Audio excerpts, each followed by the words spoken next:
welcome to The Last of Us, a podcast review of the HBO series The Last of Us. Every week we will review the newest episode in the series, give you our impressions from 4 different and unique perspectives, as well as our thoughts on how it holds up to the game. You can join in on the conversation by contacting us at thelastofyins@gmail.com. And remember, when you're lost in the darkness, look for the light. Greetings, everybody, and welcome to the 33rd floor of a building that there's definitely not a problem in the basement. I'm one of your hosts, Mal. Joined, as usual, to my left is... Hi, I'm Shannon. Hi, I'm Sean. It's like this is the first time we're doing this. And to his left is our producer and resident button pusher, Corey. And the reason for the confusion is because generally you give your experience with the medium beforehand and you didn't. So Shannon did not know what to do. That's fine. And plus the music was really loud in my ears and I wasn't sure why it wasn't fading. Yeah, I thought it faded out. I mean, it does when I fade it. So this is a good start. This is good. This is good. We got this. Just a well-oiled machine.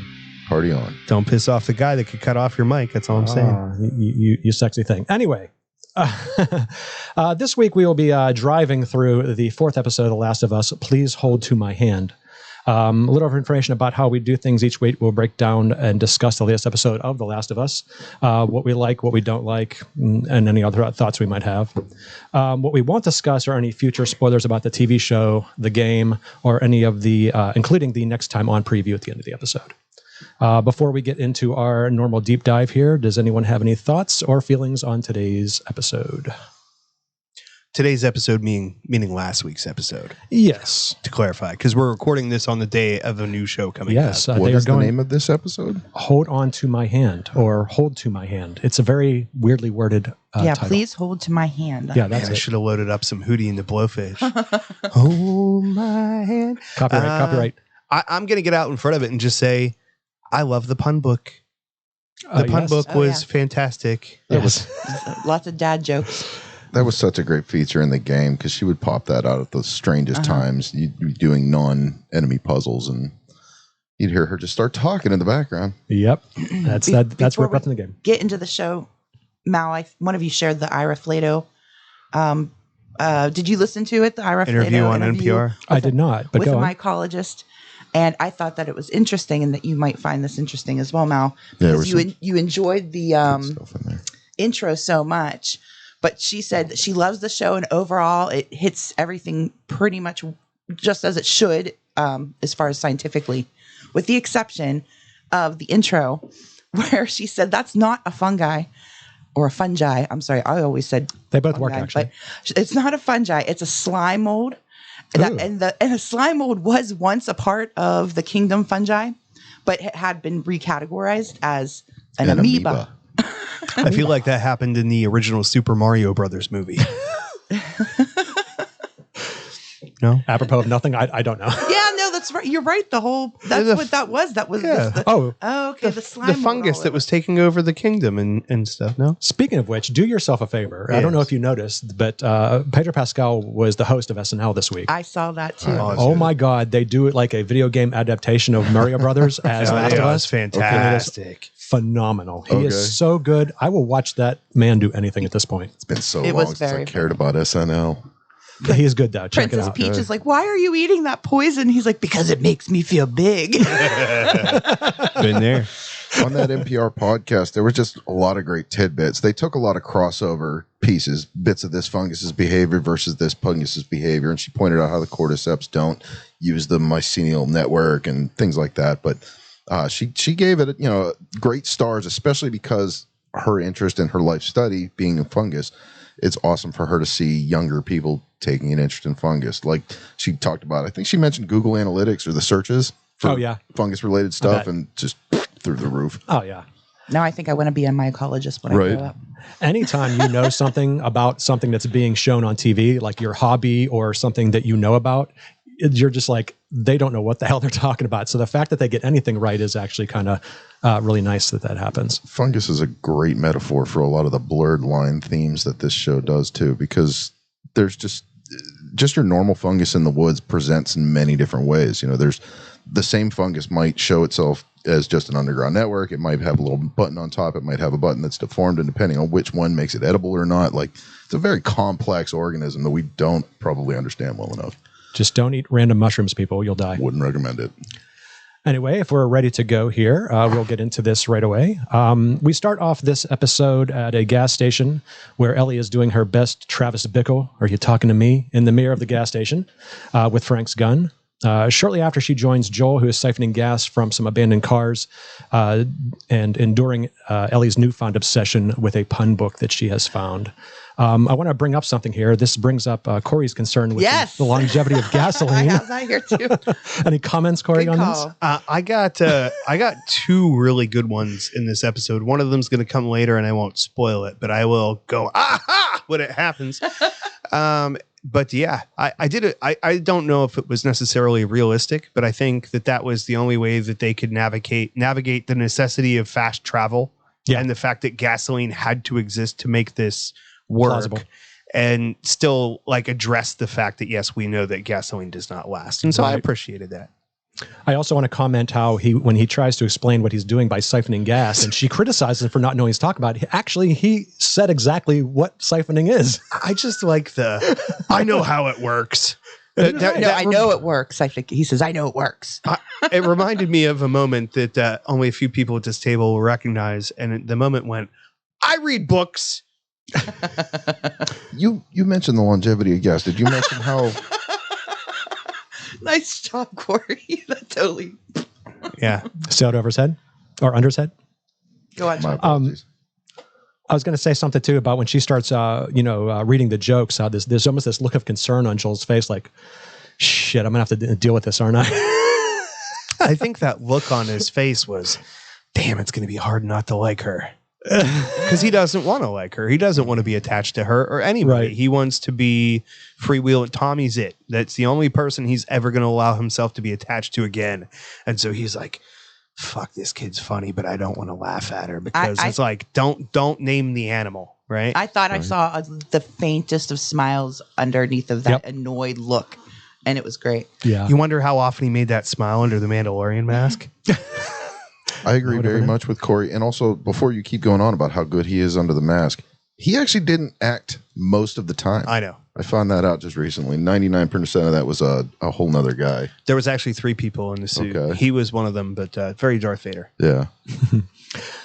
I also want to point out here, like in the when she's in the bathroom, the distressing of the environment there, the way the roof is caved in and there's just stuff coming down through. These set designers are just crushing it. Mm-hmm. So it's very beautiful. The particulate falling through the skylight that I know is not meant to be a skylight was a little bit disconcerting for me because I'm just sitting here watching like, oof, you need a HEPA filter or something because there's a lot of crap in the air in this world, dude. Like it is heavy. Yeah, fortunately they took that way of spreading out of the storyline completely, so I guess we're safe in that regard. Mm-hmm. So far. Dun, dun, exactly. Dun. We continue on from there where they get into the truck. Ellie and Joel chat while Ellie is getting Nebby in the back seat of the truck. That's not all she's getting. Indeed. She finds an old Hank Williams cassette and a gay porn rag called Bearskin, and she has questions. Does she knows the answer. She's just fucking with them. She doesn't so much have questions as she does thoughts. How do you walk around with that thing? I wouldn't know, kid. I wouldn't know. I do love the fact that she clocks she's sitting back there, like she looks and she's like, I'm going to say something. Like you can see that it's like in her head. She's like, I'm going to say, why are these pages sticking together? Right. And he's just like, knowing damn well why. You know how long she like has timing too. Cause she's like, all right, I'm going to dig into him for a second and then I'm going to throw it out the window so it can't be a thing anymore. So he'll have to leave it go. Yeah. I think that was an expression of her absolute disinterest in the opposite sex too, but who knows? Well, at a 14-year-old, a disinterest of seeing a magazine like that is different than any disinterest altogether. Yeah. But I thought that the whole scene was pretty funny. I always find it interesting whenever they have scenes where 2 people are in a vehicle, and I'm always confused. How did they shoot that? I'm always or maybe not so much confused, but trying to work it out in my head. And there are 2 scenes in this Yeah. Well, I mean, I guess the next one coming up where she's actually sitting next to him, and it's like, how are they doing that? Yeah, I noticed it later. I actually did pay attention to this, where like you have the front shots of both of them, and then you have that rear camera shot over Joel's shoulder to her face. Mhm. Yeah, so there's like Almost probably like third person. four cameras in this car. And then outside, you can see their shots from through the windshield, or like from the front of the car whenever they stop. Mhm. You got to watch one of the behind the scenes things on like anything that's ever shot that way, because there's like multiple camera rigs, Yeah. and then they probably have a bifurcated version of the vehicle that is open so that they don't have the obstructions. They could do that because magic. Yeah. But I do want to point out that I appreciate that they didn't do the trope that I hate that is often done more often in TV shows than in movies, I think. But you ever notice and annoyed by the fact that they remove the rear view mirror or the headrests from Yeah. seats to make it easier to shoot the people in the car? And I'm just going, who drives around with no rear view Yeah. mirror and all their headrests gone? What are these people resting their effing heads on? I think you see that more like in just TV sitcoms where they just Very make clear much. eye lines and such like that. So yeah. After that questions, and of course this scene is actually pulled directly from the game. This is pretty much line for line what happens in the game, right up to the end there. As they're passing through miles and miles of abandoned Midwest highway before heading off to camp, just the way this shot, these drone shots, and the way they just make the highway look distressed is just incredible. It looks like this road exists. It really does. And I mean, I know where the road is, like that bridge that looks very much like, I think people think that might have been Pittsburgh. We do lose Pittsburgh in this episode, which is kind of a bummer to us Yinzers here that they do pass through Pittsburgh and don't cover it. Shane, was that me and you that had that conversation, or was somebody was like, well, they put a bridge in? Yeah, that was like that was supposed to be they gave us something. I believe that was probably you and I. That sounds right. And in case you want to know, that is the Vietnam Veterans Memorial Bridge on I-470 in West Virginia. So it's just outside of Pittsburgh, Pennsylvania, there to the west. Nice classic Appalachian style bridge. I really like the scene over like the marina and all the halfway underwater boats and stuff. I'm like, that was a on that area shot. That was a really good air shot. Which is funny because that does remind me of the Fort Pitt Bridge shot in the original game, which is funny because there's like fishing boats in the Monongahela, which I'm like, that would not be a thing. That actually might have been like an unaltered shot of Wheeling, West Virginia, just all the dilapidated boats. Well, I just think it's an aerial shot that they distressed. That's all. Yeah, put a little green on it. Yeah. A little jab at Wheeling. Okay. There's a lot of drone shots. There's another thing I want to point out here. This is just a little game detail that I picked up. When you look at Ellie, she has a little bit of a scar on her right eyebrow. Yeah, that's the coolest scar there is, by the way. Eyebrow scar are the best. And that's identical to the character in the game. That's the level of detail we're dealing with here. They give her the same exact little scar above her eyebrow. I didn't catch that. Not many would. I just was watching a spoiler podcast, and there you go. They do decide to head off the road to get a break and set up camp before it gets too dark. Joel cooks up some 20-year-old Chef Boyardee ravioli. Does anybody know if that is a feasible shelf life to eat? This is like Twinkies. I don't think it would go bad. Yeah. It probably wouldn't be the best, but it'd probably be safe. Sure. Yeah. I imagine after a certain number of years, the cans start to become hit or miss. But if it stays sealed and uncracked or bent or nicked or whatever. Never Yeah, because when they frozen or can stuff, anything they like heat that. it kills off any bacteria. So as long as it's not bulging. In fact, he even mentioned somebody mentions like grab cans as long as they're not bulging, you're good. If you put a can of anything in the freezer and then take it out, that wrecks the seal. The next time you come back, it might have botulism, and you don't get a very long run after you get infected with Anything that. So it's not worth messing around with. Yep. I would like to point out that if that guy had not used that space to camp out in before, he is very good at quick, decisive seeing the hole in the trees. Because like there was no breaking. He was just like smooth transition from road into this narrow gap and then straight through that field. I was like, I do like they didn't take any chances. Like it was still pretty daylight. I was like, we're going to get off the road right the hell now. Yeah. Another good attention to detail. Absolutely. And it builds a little bit of, I'm sorry, but it builds a little bit of the world too, because, Ellie's asking, do we have to be concerned about infected? Yeah. And he's like, no, but still on guard. And it's like, what, people then? Yeah. The people. Right. And they do discuss the dangers of building a fire, and it's not the infected, but the people that may see that. Joel kind of talks, sorry to jump on you there. Joel kind of talks down on Ellie there in that comment. She asks him if we can build a fire. And I think his response was, what do you think? He's like, now why am I going to tell you we're not going to do that? Right. Yeah. Two were meant for infected, but people are concerned. People are concerned. As they're unraveling the sleeping blankets, the sleeping Nod to bags, Frank. Ellie comments like, "Oh, this smells pretty good." It's like, that would be Frank's. which begs the question, what did Bill smell like? And then Ellie, as they're laying down, decides to ask a serious question. Why did the Scarecrow get an award? And Joel said, "Who's outstanding on the field?" There you go. I would have answered, but you.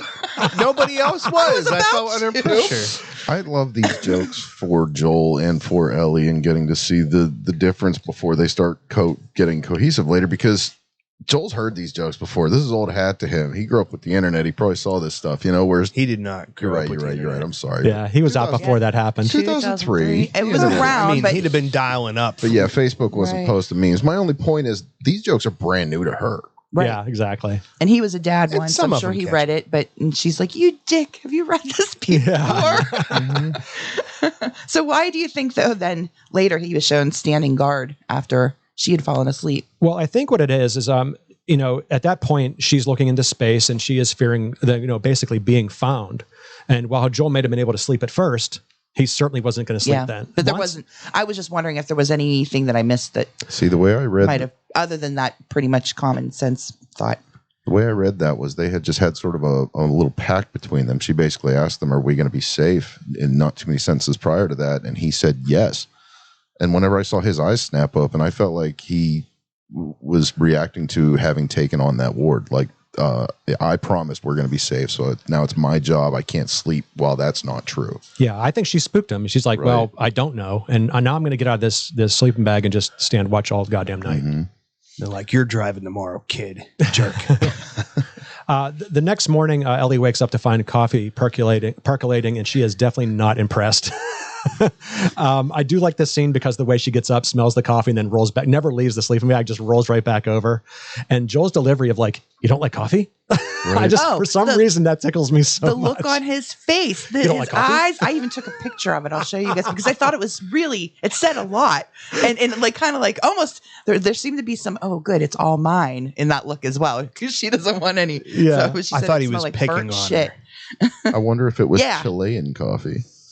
Oh, could have been. You never know. I like how she was like, "Is this what the Starbucks used to sell was- back it was in a the low- cuisine?" I'm like, "Yeah, essentially burnt shit." Yeah, it was a low key diss on Starbucks. I felt, or right. maybe not so low key. Yeah. There's another real longevity question there. I mean, if it's old coffee, or is this something they're trading up the coast? No, you know? well, they're say right off the bat that it was what Bill saved Yes. up. So you would say it's freeze dried in the Ultra Survivor cave. Yeah, I got the feeling that this was just Probably something he about had as fresh laying as you're around. gonna Yeah, get, unless that you live makes sense. somewhere that Yeah, you because can unless get you're more. unless you're in a tropical climate, you're not getting fresh coffee anymore. right? Yeah, you do not want to deal with them caffeine enriched zombies. I tell you that right now. After we deal with the coffee there, we do jump cut to the truck where he's slowly sipping his coffee, which I always found amusing too, the way he's like, Again, that's poking direct fun at her. yep, if you don't like it, I'm just going to keep drinking it. It also had a real ride to work kind of feel to it, Yep. like just doing what we do. Oh yeah, I've had bosses like Joel on the way to the Yeah. job site for sure. It's like, "Hey, you want some of this?" And I'm like, "No, I'm gonna stick with my Mountain Dew, thank you." At this point, we do get conversation regarding their route to the Cody Tower, which is somewhere near Cheyenne. Apparently, we figure out to find Tommy. As the conversation turns to Tommy, Joel does open up a bit more about his little brother, since he has 25 hours to kill to tell the story. Tommy is a younger brother. He's a joiner, the Army, the convoy to Boston. This is where Joel meets Tess and Tommy meets Marlene. Tommy joins the Fireflies at Marlene's behest, and the last he heard, he might not even be a Firefly at this point. This conversation with them back and forth, I really love the way they're going back and forth with each other. Is it a cutscene from the game? No, we actually It don't felt learn. very cutscene-y. No, you know? we actually don't learn this much about Tommy in terms of, we know they had a falling out, but he doesn't really talk about him. And he's just like, the last time I saw him, he said, "I never want to see you again," or something like that was the words that were used in the game. You get to develop the relationship with Tommy over the course of probably an hour or 2 hours or more of gameplay. I mean, it's not a very long game, but you get to kind of feel your way through that. It would be much harder to pinpoint where that might come in the game. More likely they took a several hour span of conversation, compress this down for Gotcha. exposition. Yeah. What's really sad is I enjoyed the hell out of this game. I was frustrated by the difficulty of it, but I enjoyed it nonetheless. And by doing this show with you guys, I'm just realizing how much I do not remember. Oh, yeah. Because you guys are just, you're spouting stuff off, and I'm like, I don't remember none of this, man. You're like, the joke book, that was a great part of the game. And I'm like, shit was in the game? Well, just like they mentioned, that we will get later on to the other two folks that we meet later on. I was like, geez, okay, there's that whole thing. I completely forgot that was part of the game. And I also forgot that took place in Pittsburgh. So like a lot of this, again, isn't in Kansas City, it's in Pittsburgh. But again, they're trying to get them further across the country than they would be normally at this point. So that's why they kind of pushed us a little bit further. But Plus, it would be better if it was Pittsburgh. Yeah, plus they needed a location that looked like where they were shooting. So Wasn't that their excuse? Like, oh, that part of Canada didn't look enough like Pittsburgh. that is they're- exactly what they they're- said. I don't want to be a dick, but Go for it. It's all your just MO. a short little run. All right, that's all I'll say about it. The Sorry, guys guys. on the main podcast said the reason they didn't do Pittsburgh was because the city was, I can't remember. Didn't look enough like Pittsburgh, essentially. Right? Essentially, he said the city was too iconic, and it was too hard to replicate that image where they were. And Fair. it felt, in his words, it felt more like Kansas City. I don't say fair. I call BS. I feel like that's someone saying to their girlfriend, "It's not you, it's me." I just didn't like it. I still feel slighted. I think won't from a go on logistics about it. standpoint, that's not far off. I mean, there's no reason to necessarily lie about that. I just like, when you're shooting something and you have a set and where you're in the city that you're shooting, and you're like, well, if we try to pull this off, we're going to have to use a lot more CG to punch in bridges and buildings. Yeah, that there's we going to just- have to be a river in every background. I really have to wonder too. It was mid to early 2000s. They started shooting a lot of movies here, started making game stationed here. Like I imagine a lot of these more iconic places, there's probably some sort of rights and naming convention you have to pay into. I really don't know what it takes to rent the image of the 6th Street Bridge, but that probably had something to do with it. You know what I mean? You don't want to pay more than you have to. But again, I mean, they probably don't have to pay that sort of thing, but it's just like, if you're going to shoot here, that's a different story. I mean, there's tax breaks everywhere, and this is why they shot up in Alberta. I did agree with when he said it was not critical to the story. I love the city, but it wasn't critical. Yeah, they could be anywhere. Are they like the real world equivalent of like Springfield? You got like Mayor Quimby going out there like, fucking, we'll do anything you want. There's a species bothering you. Consider it extinct. Like we'll cut down trees, burn bridges, whatever you want. We'll blow up the dam. Yeah, I just think it has to do with, how they can make things look like other things. And especially when you want to make that kind of trip and you're trying to get over, that's a long trip. I did see not a lot of people. I saw one person criticizing the path that they take, the way they went. And some of the retconning I heard was like, well, you wouldn't want to go through Chicago because Chicago would be a more direct route. But you want to stay away from the cities. Right. If you're going to go through a city, make it a small city, not like Chicago. Oh yeah, I definitely stay away from Yeah, that. if you so- can't make it through Kansas City, you don't want to F with Chicago. Yeah, they don't want to, they didn't mention that, but it's like that is a logical reason why you might sweep down because normally you just take I-80 straight Right. across. Also, this is snow belt.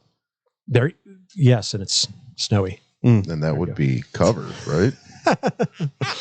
Bad terrain. Bad I don't know, terrain, bad maybe, con- but you wanna- frozen. I don't think we know the time of year, so it might be irrelevant. Right. Seemed fallish. Ellie does ask why Joel goes on when he seems to have no hope, and Joel says it's for family. And of course, this is where we get that line: "Ellie's not family; she's cargo." Joel suggests she should catch up on some sleep since that she got up so early. She's not she tired. says not tired, and the best jump cut ever. Right out in Every that car. parent was like, I just love this jump cut because she's just like, that is the face of someone sleeping in a car. That mouth open kind of thing going on. I thought that was perfect. It was. I love that they showed that too because I don't have kids, but I was one. I remember my parents would plug me into the car and down like a light. And this is her first car ride ever, man. Like, can you imagine your first nap in the passenger seat? oh yeah. Hey, I saw that face earlier when I woke Shannon up to tell her that you guys were here. Mouth half open. No, nothing. Okay. Don't. She looks like she might bite right now. Thank you. She wakes up as they approach an underpass that is forcing them to go around. Blocked by a Sara Lee truck. Was it? I did notice that this was like, I so expected something to happen in this area. But it definitely broke with expectation. They do turn around to go up around and across here. This is taking this exit to go through the city might have been a bad idea, but again, I understand why they would have done it. Backtracking all the way back to another exit might have been too difficult, especially when you're literally working off a paper map. Who knows how much gas? Yeah, and watered down gasoline. Yeah. Yeah. I like that excuse whenever he's giving her shit about the map. It's like, it's my first time in a car. Get off my back. Yeah, I was pretty impressed that she was able to calculate how long it was they were going to be on the road. She can use a map better than my kids. Right? I can give you that right now. Well, that's probably a part of the schooling, right? Federal school.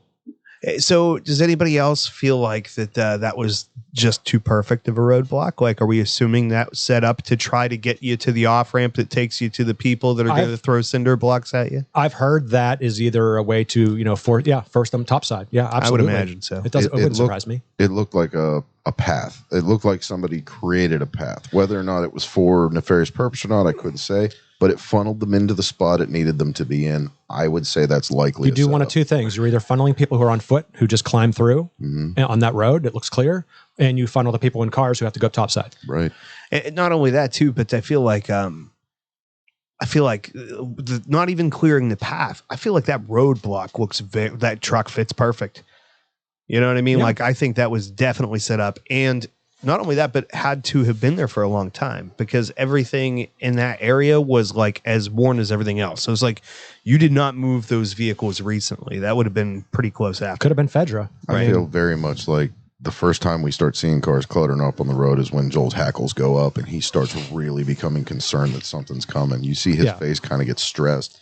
He doesn't want to leave the road. He wants to stay on that highway. But he doesn't want to run into whatever he's being funneled towards either. Yeah, that's the moment when you start to regret that eco-friendly S10 and wish you'd got the Hummer. Yeah, you just drive right over. At this point, this is where, things start to get interesting. We do head topside through the downtown area. They come across an abandoned QZ. In a scene that's very reminiscent from the source material here. They encounter a person who's claiming to be in need. And just like in the game, Joel sees right through this ruse. They attempt to run the man down, but in an attempt to evade, they also ultimately get caught in an ambush. I don't appreciate your ruse, ma'am. Exactly. They smash the truck while the tires gets killed by some spike strips, and they smash the truck into a laundromat. And this is where we get a nice classic Last of Us gunfight. I also want to point out that the movies playing in the movie theaters there, if you notice the marquees as they're driving down the street, Matchstick Men in Underworld, which is very period appropriate for 2003. Oh, I didn't catch it. What was it around the corner from your house? Along Came a Spider. Oh, at that theater? Yeah, because he had a theater that was like on the opposite side of the block from your house. Yeah. And it was closed forever, and it had Along Came a Spider, and all I could think was, man, no wonder you went under. And it was like years ago. That marquee was there for years at the South Hills Theater. South Hills Theater. Oh, yeah. Yep. Mm-hmm. Oh, man. So here's what I'm thinking. Go ahead, Shan. No, go ahead. I'd prefer. Okay. So anyhow, in this scene where they get out the passenger side door and they're hiding, and the guys are across the way kind of yelling, like, we're going to get you. You can't hide, that was very reminiscent of a game that I have played. Is that how it is? Very much. Is it that like kind of mirroring what happens in the game? Pretty much. It's a very similar scene where they're it's more of a convenience store, I think, but they are shooting back and forth. And this is an interesting part of this is where he's shooting back and forth, they're responding. Like, he takes one of them down, and you hear one say, "Motherfucker!" Yes. It's like, that's exactly what would happen. And that's exactly what I meant, because I had played a game that required the shooting and you for hiding. And it's funny because sometimes if you're sitting there too quiet too long, they'll start repeating themselves. I don't know if that's how this game works. Pretty much. Yeah, eventually, like, come on out. Yeah, right. It's like, you said that already. I'm going to respond to your thing before I go back to my thing, because my thing happened before yours. When she said that about them going like, you can't hide, are you immediately just call Rick and Morty to your mind? You can hide, but you can't run. He's like, you can run, but you can't hide. And like, they're like, man, we've been running for a long time. I'm really tired. Maybe we should just try hiding. Yeah, why do we listen to him anyway? Why would we listen to him? Worst case scenario, we're just back to running. Seems like a win. We can't lose. That's all I could think of. But before that moment, when they're just destroying this pickup truck, all I can think is like, you guys have no resource preservation mindset here at all. Like, all you have to do is just like roll a wagon into the alley. Then you could kill the people and have yourself a nice loaded ass pickup truck. You guys are destroying the merchandise. What the hell? Yeah. Did we talk about the ambush itself? That's, well, yeah, he says, there's a person who allegedly needs help, Yeah. and Joel's not buying it, and then that's how they get into this trouble. Go. I just didn't feel like we did because Ellie's reaction to that was visceral. She really wanted to help that guy, and Joel was absolutely dead set against it, and he didn't hesitate. There was no pause before his reaction. He just away, and we come to understand that later. But it was interesting to me, and it was a trope almost in these post-apocalyptic worlds, those kind of ambushes, but I imagine there probably would be common. What do you think? What? I look like the kind of guy that would set up an ambush in the apocalypse? What the hell? Like you do, yeah. I'd be the guy that put my truck into reverse instead of trying to drive forward to where all of the bad people are. I can tell you that right now. Well, I think he was just trying to avoid that one person. Maybe they rolled a wagon up behind him and he couldn't go back. I just think he was avoiding that one person. I don't think he thought there was more to deal with. He just didn't want to trust that person. And again, he might have made that mistake, but he thought he could probably outrun him. He probably was not anticipating a spike strip, even if everything else happens. I mean, the cinder block doesn't, that breaks your window, but you can still roll on from that. This was also supposed to be Fedra that he was here, and they saw that area was not controlled by Fedra as they pulled up. Right. I did mention that they see an abandoned QZ. So who, was he expecting to run into whenever, and this happens, how? Well, first like they see. Said, I think his brain scrambled and he felt, I just need to get the fuck out of here. It's not so much about. They do know by this point already that Fedra's been overtaken. The QZ is overtaken. So they do know that, there's potential. Mm-hmm. Yeah. So once they get to that point, they realize that they're under attack by these folks. There is this back and forth, and this is a classic gunfight from the game. Joel sends Ellie through a hole in the wall to wait out while he tries to take people down. He gets two of them. I like that second shot because you're not sure who actually gets shot in that one.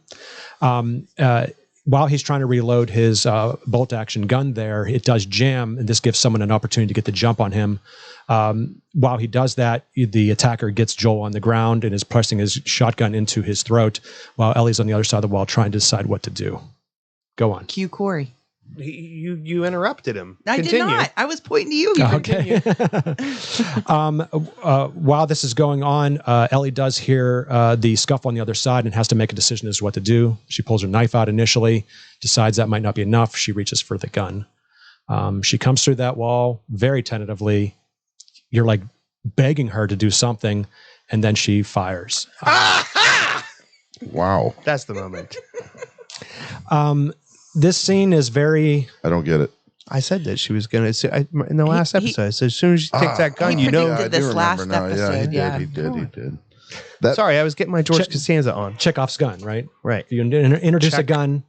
No, it's a... Hey, check it off. It's a literary thing. She got the gun. She's going to use it. If you introduce a gun in the first scene, you're going to see that gun later on in the show. Like a Looney Tunes. I thought that scene was very well executed. Whenever you're on the other side of the wall and you can't see what's happening, and then you hear that first shot, and first you see the bad guy creeping around the corner, then you hear a shot, and we know Joel's going to live. I mean, there's no real doubt in it. But even I had a little heart jump because he could have got hurt, or who knows? Anything could have happened. It's just like that caught my throat, even though I can predict the outcome mostly.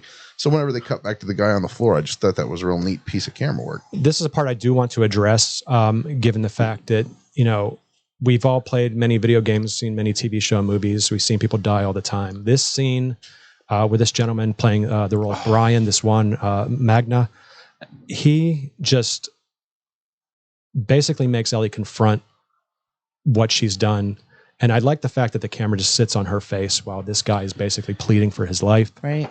He talks about not being able to feel his legs. Begs from his mother. That's, and it would make the video game a lot less popular, I think. Yeah. As a rough time this is the thing, though. You do get a little bit of this. They introduced this in the second game, and they reintroduced it back when they made the remake, where when you're fighting the enemies, they will call out to each other by name. So it's like, you killed, like he's like, they killed Todd or they killed Marco. You'll hear these things. They'll give these nameless NPCs names, which kind of brings that. But I do want to bring something up here before you jump in there.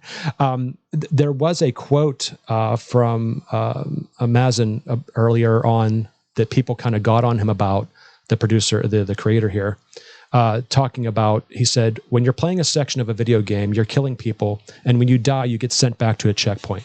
All those people are back, moving around in the same way. At a certain point, they read as obstacles, not human beings. In the show, we encounter, such encounters would carry more weight. Watching a person die, I think, ought to be much more different than watching pixels die. This is what he meant right here. Mm-hmm.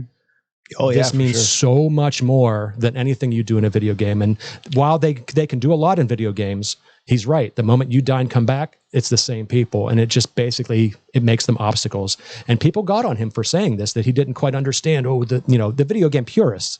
But it's just like, this is it right here. This guy's acting knocks it out of the park. It was really good, yeah. I couldn't disagree with the video gamers take that I was just given more. That whole scene was awesome. Let's not say anything I have to edit out at the end of the show, huh? I'm just jabbing.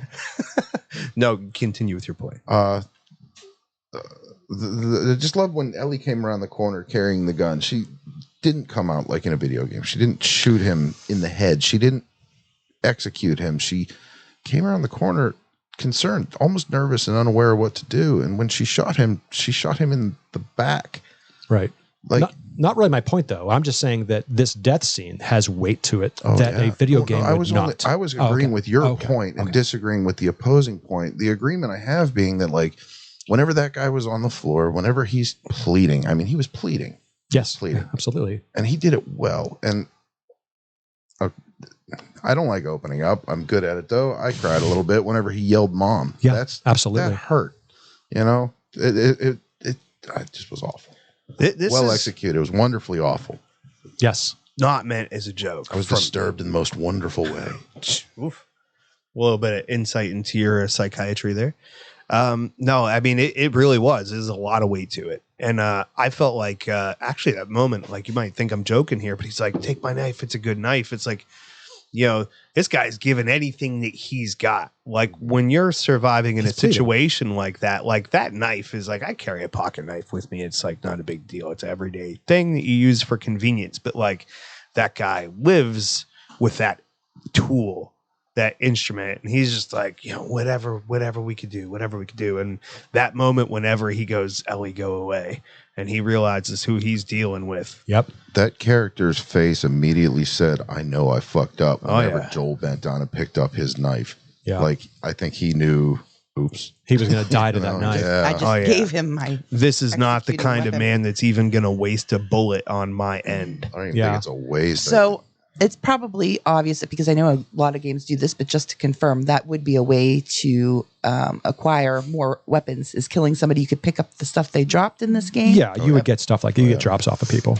Ammo weapons. Yeah. Not as much as you'd think. Not in like this that game. guy was just shooting at me for 15 minutes. He had to have more bullets than this. Yeah. There's A like lot of 3 2x4s in and 3 rounds. Well, the game is actually interesting, the way they program things like this. So if you were running low on ammo and you killed someone, you'd probably get ammo. If you had plenty, the game will not give you more ammo. Right. There's actually a method to that madness. I actually fell into that trap in a weird way because Corey warned me before I played how precious it was, and I stored all my ammo, and I got to a point where it was like, why aren't I getting more arrows, or why aren't I getting more whatever I want? It's because I have a stash full of... Yeah, if you're stocked, the game will literally hold back. It'll also give you opportunities to pick up weapons that you missed. Mm-hmm. Like if you don't pick it up from this dude, you're going to get it on this dude. Like it'll push things around the game, which is a really good way of doing it. After this happens, they leave that area. Ellie becomes almost, you could tell it's affected her, but she's become very agreeable and doesn't want to talk about it and doesn't want to give Joel a chance to ask about it. She moves the desk out of the way. She says she's okay. I'm good. I got some extra food. I got your flashlight. Now what do we do? Like, she's very much doesn't want to discuss this at all. And she wants to move on from that as soon as possible. I just think, everything about this scene was just very powerful in terms of the way they executed it. No pun intended. Yeah, I think they have a need for Ellie to behave a certain way, but I also think that the character reacted much like I would assume a 14-year-old child might. It stuffs the bad to the back of the room. It gets on with business. She needed to show Joel that she wasn't weak. Or I feel like she wanted to show Joel she wasn't weak. And she just said, yeah. This is how it's going to be. I'm good. Yeah, she was basically trying to relieve him, I think, in a weird way, of that pressure to console or help her. And he was horrified by it. I think there's also a little bit of anger. for sending her for him sending her away on her behalf. I think her being sent back through the hole in the wall, as much as, you know, she's feeling other things in that moment, this is a small portion, but I feel like there's this, hey, I just saved your life. I did, you know, you're here because of me. And there's like a little bit of that, you know, resentment of being sent away again. But I could be completely misreading. Like again, I'm small portion. Yeah. Everybody loves to see a train wreck. You know, I can agree with that to a certain point. I feel like more like when Ellie turned around and shuffled away, she kind of closed up. You know, I feel like she couldn't make that kill shot. She knew she couldn't make that kill shot. And whenever Joel sent her away, it was a bit of a relief to her to not have to connect with that, you know? That's fair. I'm not suggesting in any way that she wanted to be there for what was going to happen next to him. Just the resentment that Joel was sending her away and sending her like she wasn't capable. I don't think she wanted to see it, but she wanted him to think that she was Not capable. the action, but that she could stand it. Yeah. Yes.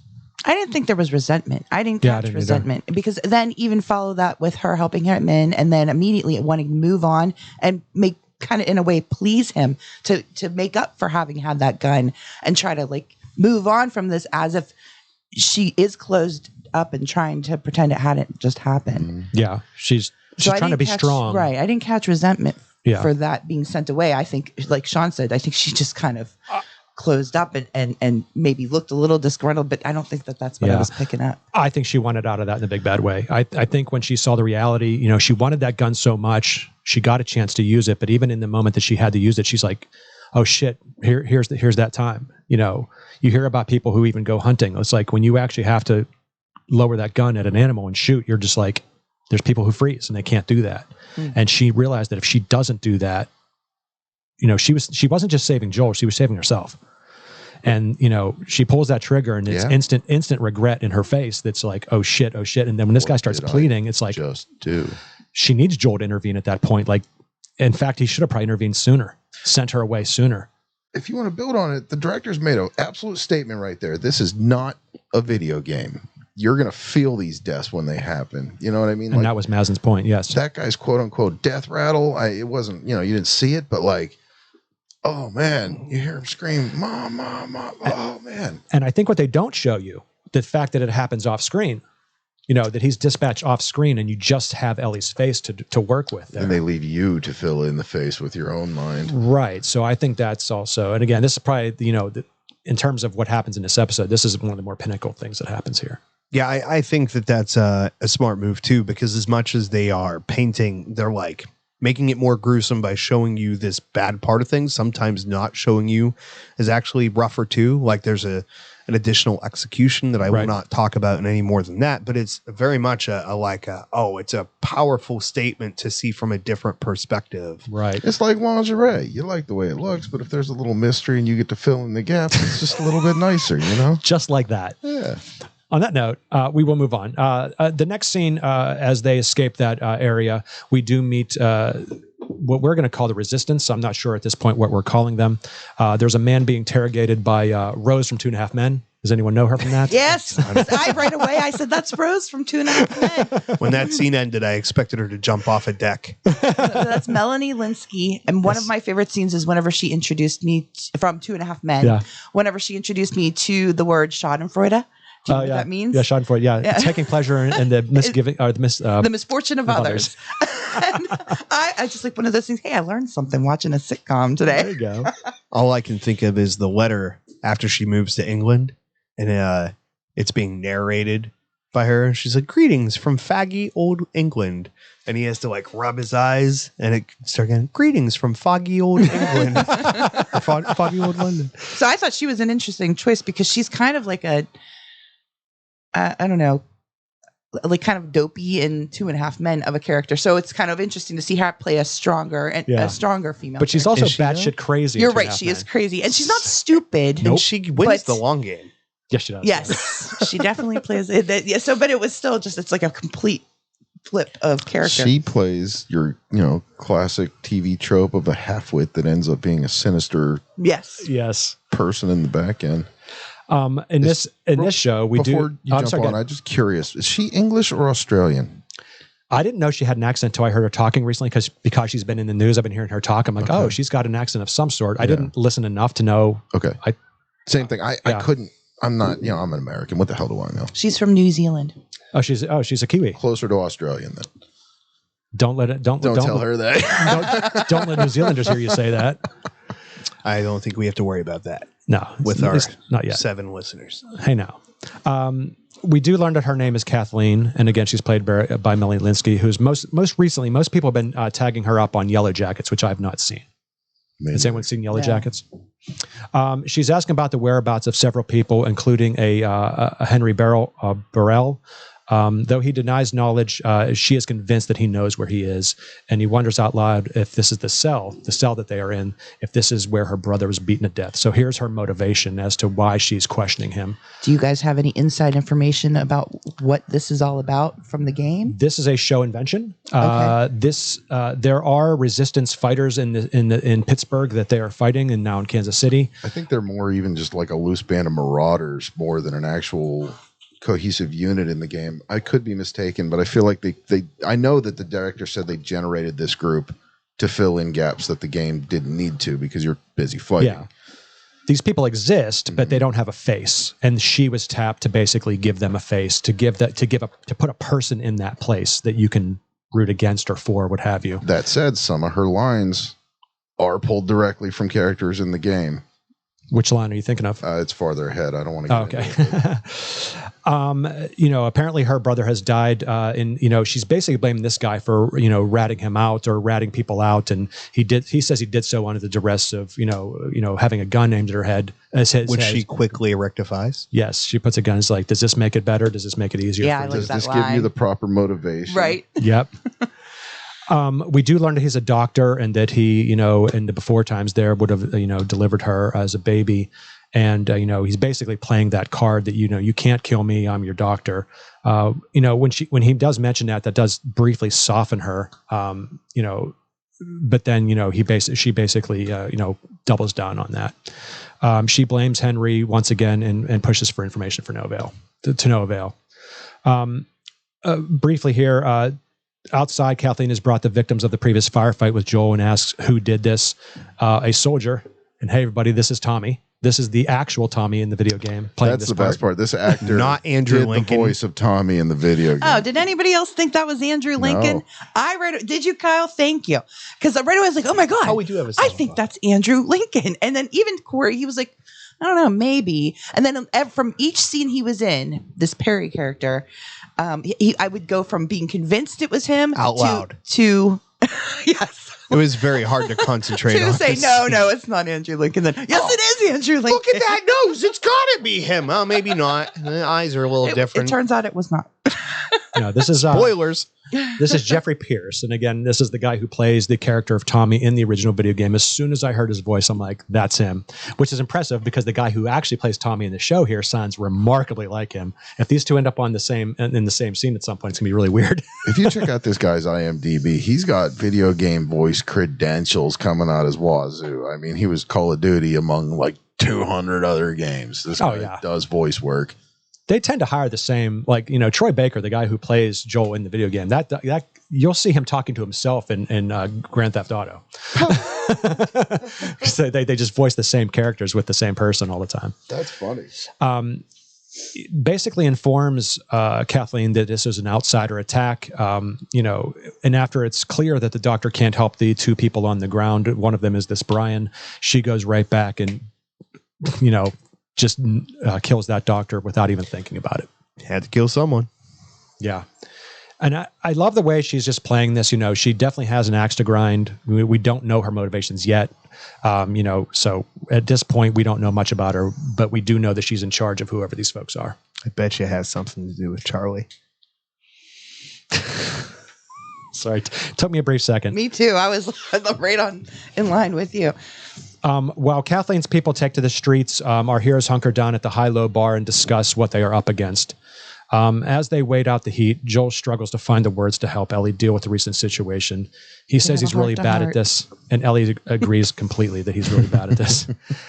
She also admits to us that this is not her first time.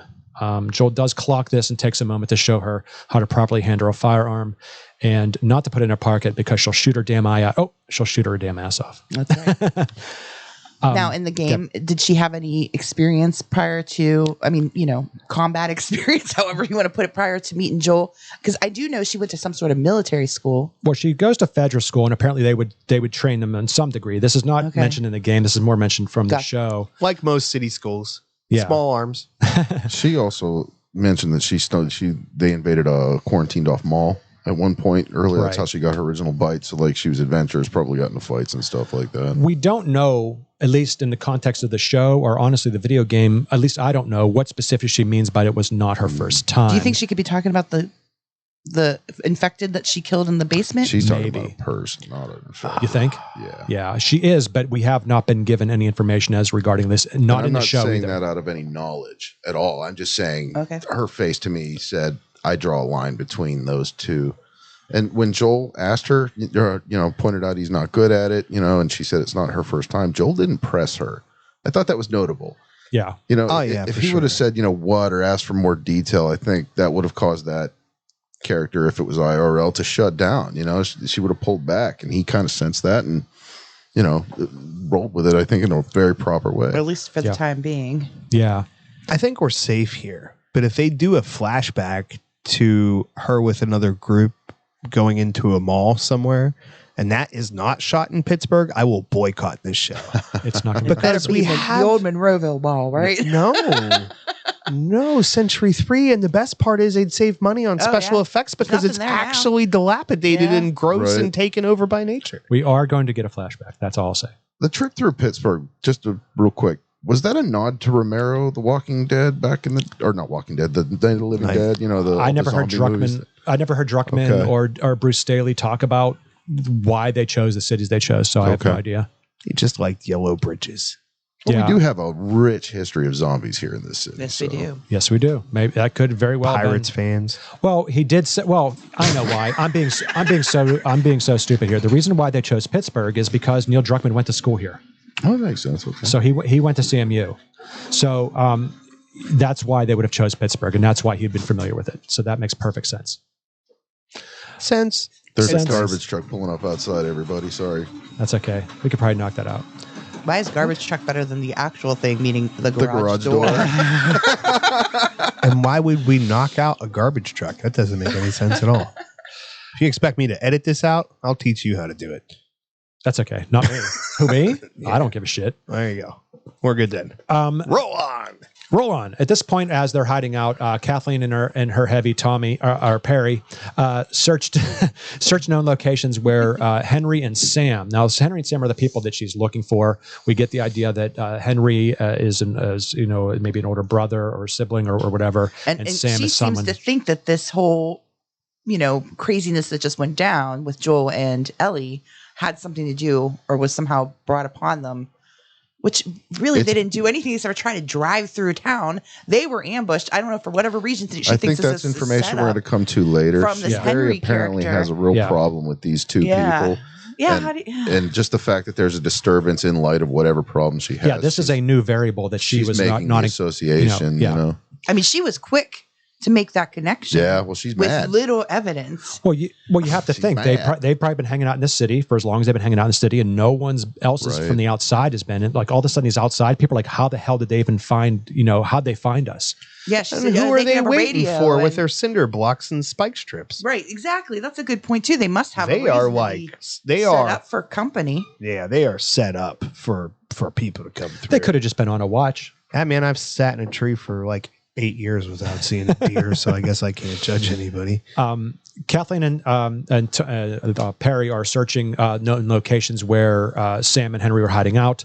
But there's a real concern about a very large and pulsing sinkhole in the basement of this building. What is that? And I'll just say, I think we're going to find out on tonight's episode, actually, as to what's going on here. So I have a couple guesses, but I'm not getting into it. You have guesses? So, because I looked at Corey and he said, I don't know anything about that. I know nothing about that. Don't forget, it's also possible that I just don't remember because clearly I've forgotten a lot about this game. I don't think it's going to be anything There's a lot directly. in this game for a 5 or 6 hour playthrough. Sorry, Mel. That's okay. It's a giant portabella. I was just gonna say, there's nothing about this scene that says this is from the game, but just knowing what could be under there is definitely something I'm well aware of. At this point, our dynamic duo enter a high rise and police proceed to climb to the top of the building here, basically trying to get up as high as they can so that they can get a view and so that they can avoid being found. Did you have a question? I was just gonna say 33 Just before floors. we get too far, sorry. She started first. That was it. That's all I had to say. I said it. I didn't was it? hear it. I said they made it 33 floors. Oh, there you go. Yeah, that was smart move of them to move up the tower to get away from people below. I just wanted to. I had a question. That's Well, I'll go why I on. didn't want. Ellie asked Joel how she knew that it was an ambush. Joel does explain that he's been on both sides of that equation. Ellie does ask if he's killed innocent people, to which he does not really answer. Which means yes. Which means yes in this world. They do In make it any up world. 33 floors and they set up camp.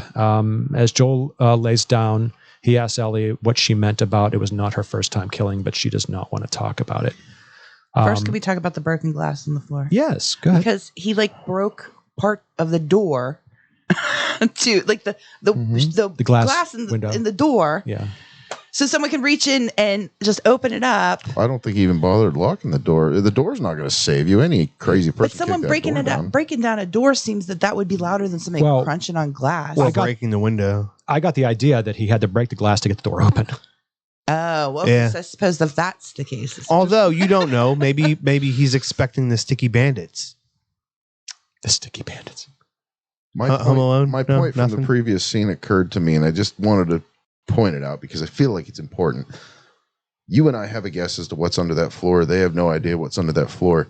Kathleen and her first man seem to have an idea of what's under that floor. Yes, they seem to know that it's a concern, but she's got her white whale and she's ready to, Right, she wants right. Henry more right. than anything Clearly, else. this one guy and his little boy are more important than whatever's creeping under this basement floor, which is concerning to me. You're right, a white whale it is because Yeah, she's very she's much a laser Moby Dick focused going. on this chore.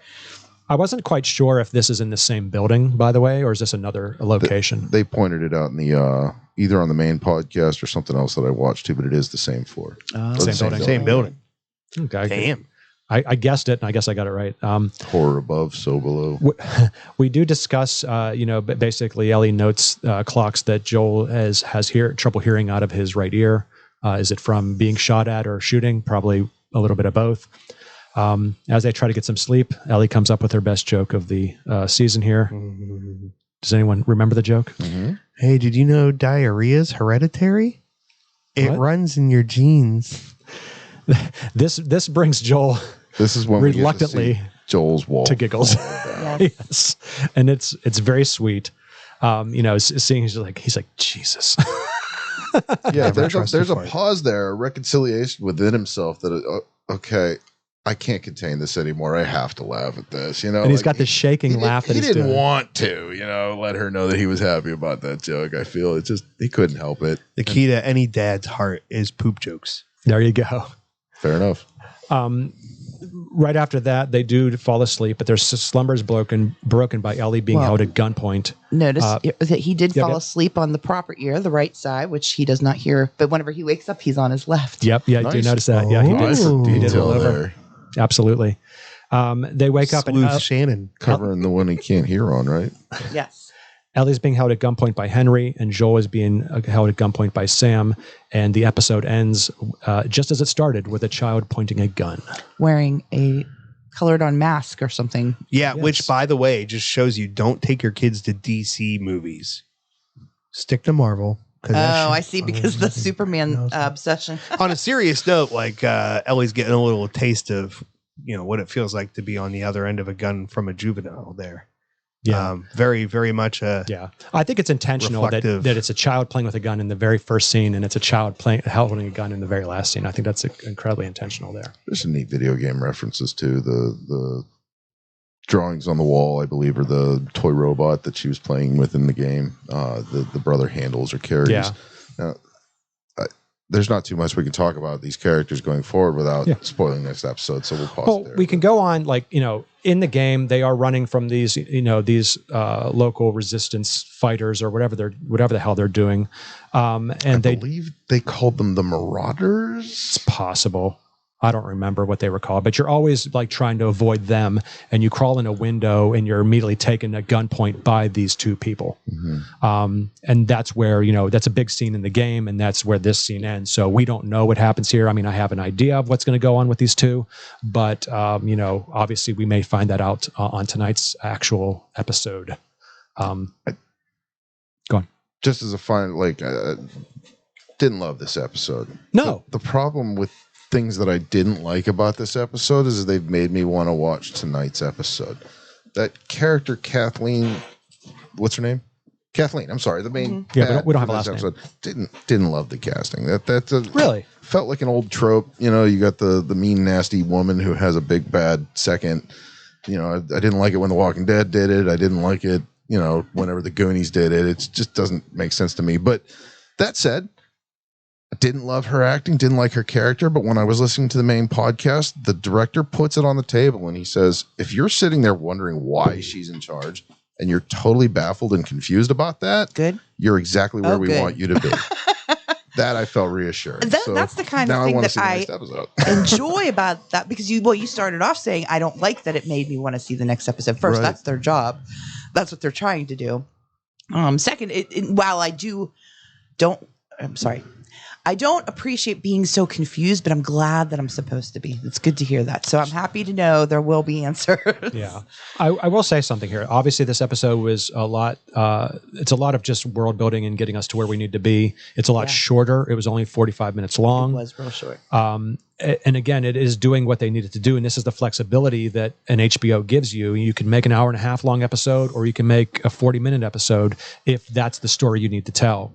You don't have to pad it out. You don't have to shorten it to fit your time thing. So I think it does what it does. It lets us get a little bit more interaction. It shows the relationship building between Joel and Ellie, because we spend the entire time with them. We lost out on that last episode. Not that that's a bad thing, but we didn't have any of that in the previous episode. So we get a lot more of it here. And I do think that, and it's a very good setup for what we're going to see. I have a feeling this is going to be another bigger episode.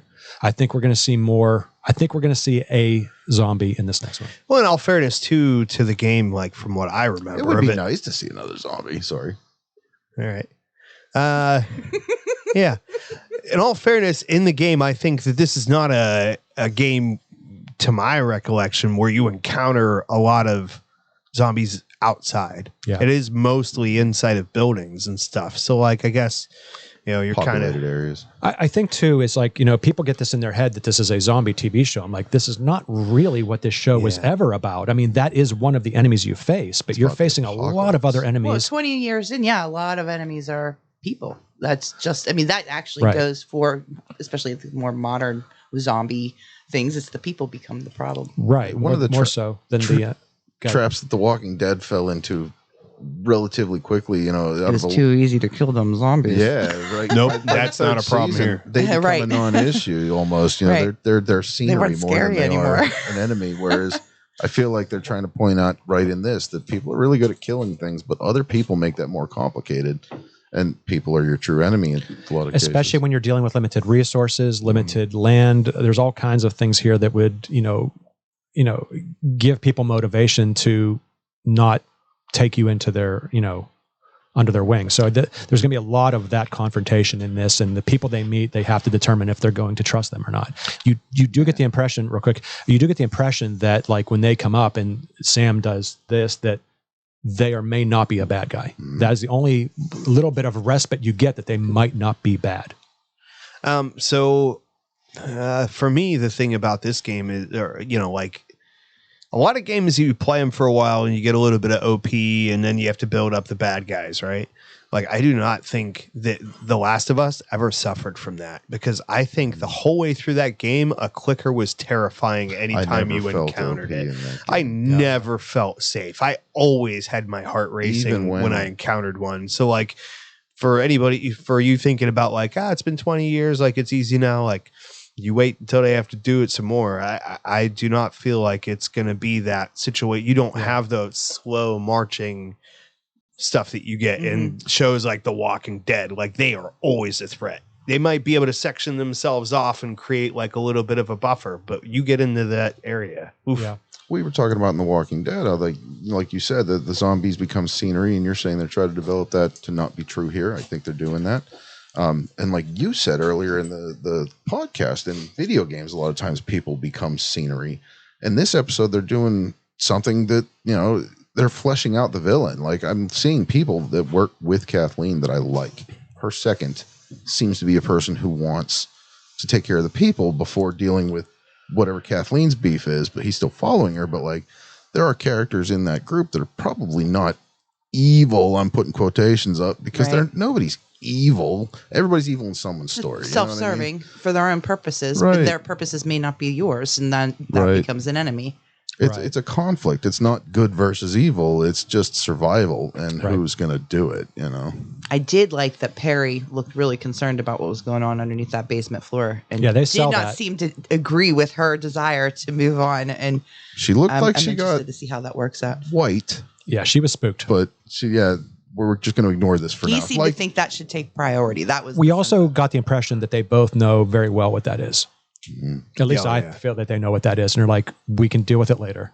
And her mental shutdown there is a callback to the way Ellie reacted whenever she did her first damage earlier. You just see that seems to be what you have to do in this world to move on. Anybody have any other further thoughts or final thoughts before we watch tonight's episode? I am very excited about Dude, tonight's I can't episode. wait. Blasted I through wanna this see one some for more. sure. Well, this was a shorter More episode. I was zombies. hoping to Yes, keep it was. shorter. So It was only 45 minutes, wasn't it? Yes, it was. Yeah. It's all right with me. This is my second podcast of the night, so okay. Well, once again, I want to thank everybody for joining me this week. If you'd like to join the conversation, you can hit us up on Twitter and Instagram at Last of Yins. On with a Facebook. Z. With a Z. On Facebook at the Last of Yins podcast. You can also email us at lastofyins@gmail.com. I'd like to thank Wade Rue for the original music. And until next time, stay safe. Bye.